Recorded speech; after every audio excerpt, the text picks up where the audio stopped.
The supplies on board the Novara at departure included only 86 tons of drinking water.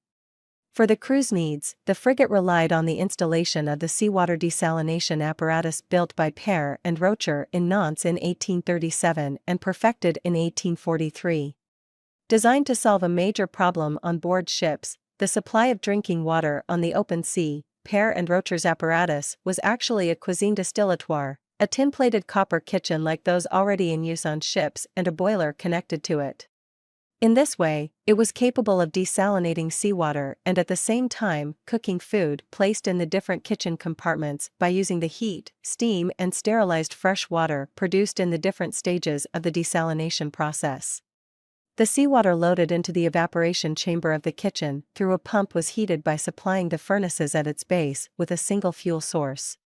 The steam produced was directed into the boiler connected to the kitchen through a pipe, and then passed into a serpentine for condensation where a cooling system transformed it back into water, thus free of mineral salts and other contaminants.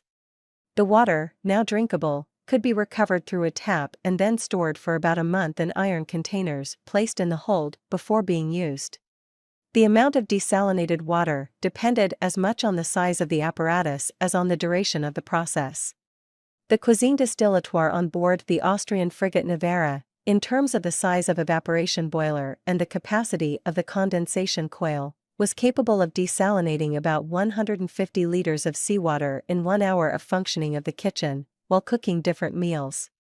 The apparatus made the entire kitchen system more economical and efficient, and also improved the diet and thus the health of the crews, so much so that it was adopted by the French merchant navy on its ships.